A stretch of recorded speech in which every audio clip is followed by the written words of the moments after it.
कौन नरक जाता है, सुनो। या ऐसा कह दें कि नरक से कौन बचता है, दोनों बातें हैं। दोनों बातें सुनिएगा। पहले सुनो कि नरक जाने वाले के लक्षण क्या हैं, और दूसरा सुनना नरक से बचने वालों के लक्षण क्या है। अत्यंत कोप कटुका च वाणी दरिद्रतां च स्वजनेषु वैरम नीच प्रसंग कुलहीन सेवा चिन्हानि देहे नरकम गतानाम। ये 6 चिन्ह हम आपको बता रहे हैं। ये 6 चिन्ह भी उन लोगों के हैं जो भजन भी कर लेते हैं और पाप भी करते हैं। इनके अलावा भी चिन्ह होते हैं, लेकिन इन 6 को ही सुन लीजिए।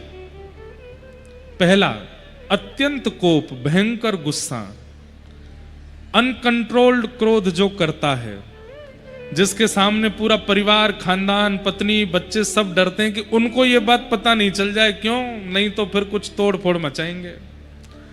भयंकर गुस्सा आता है, छोटी छोटी बातों पर गाली गलौज करने लगते हैं, मार पिटाई तक उतर आते हैं, छोटी छोटी बातों पर लाल पड़ जाते हैं, और महाराज बिल उस समय बस पूछो मत क्या हो जाता है।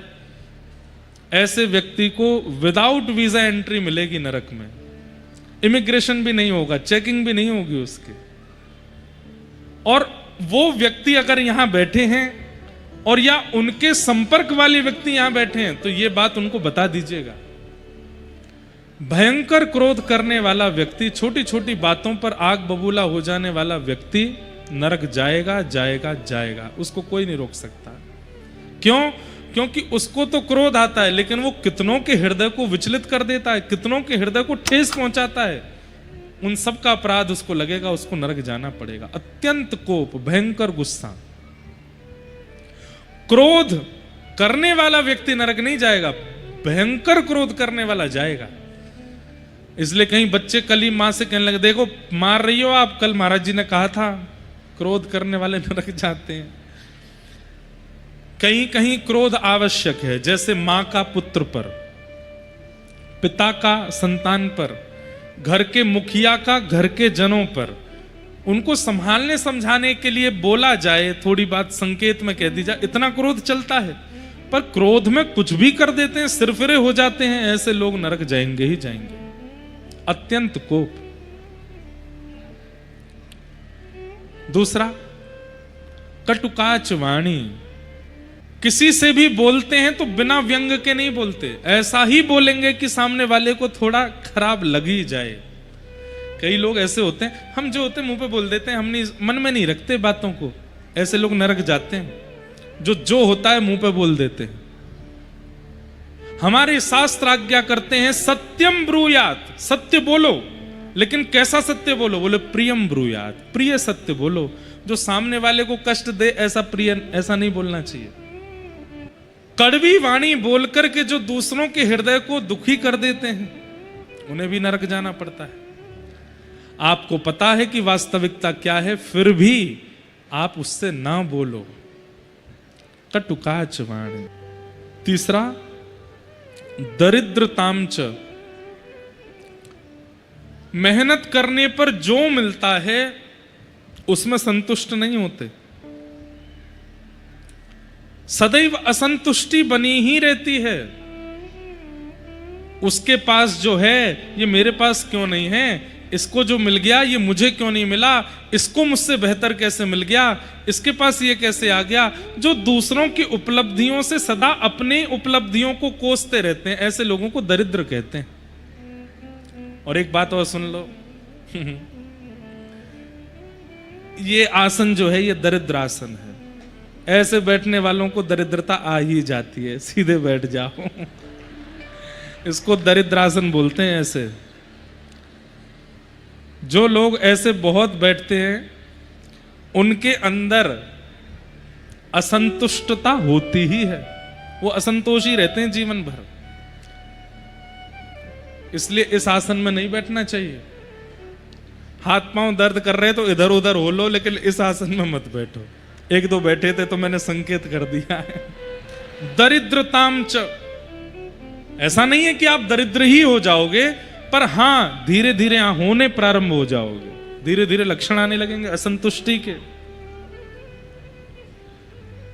दरिद्रतामच, दरिद्र व्यक्ति नरक का गामी होता है। जो असंतुष्टि रहता है, पत्नी कितना भी अच्छा भोजन बना ले, लेकिन उसमें भी तुमने नमक ठीक से नहीं डाला, नींबू नहीं पड़ा इसमें, ये नहीं हुआ, वो नहीं हुआ, ये नहीं, वो कितना भी अच्छा श्रृंगार कर ले फिर भी उसमें कोई ना कोई कमी ही निकाल।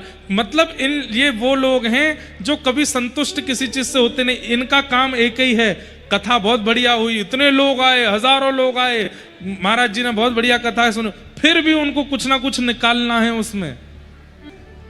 ऐसे लोग जो असंतुष्ट ही रहते हैं, दरिद्र, इनको नरक जाना पड़ता है। क्यों? इनके लिए कुछ भी कर लीजिए, ये कभी प्रसन्न ही नहीं होते। तो कौन कौन से चिन्ह हैं नरक जाने वालों के? अत्यंत कोप, कटुकाच वाणी, दरिद्रताम च, और चौथा आया स्वजनेषु वैरम।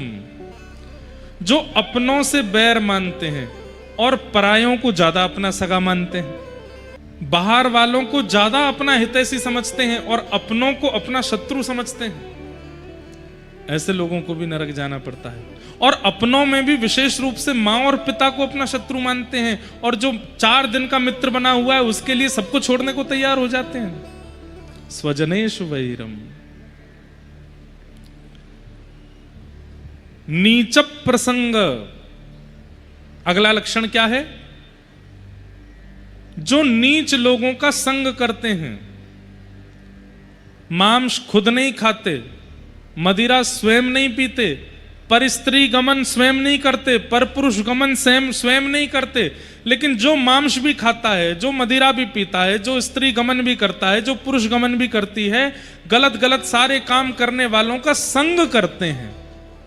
मतलब हम नहीं करते, हमारा मित्र कभी कभी पी लेता है, हमारा मित्र खा लेता है, हमारा मित्र गलत काम कर लेता है, मैं नहीं करता, मैं परम शुद्ध हूं। वो तो जाएगा, आपको भी लेके जाएगा, आपको जाना पड़ेगा।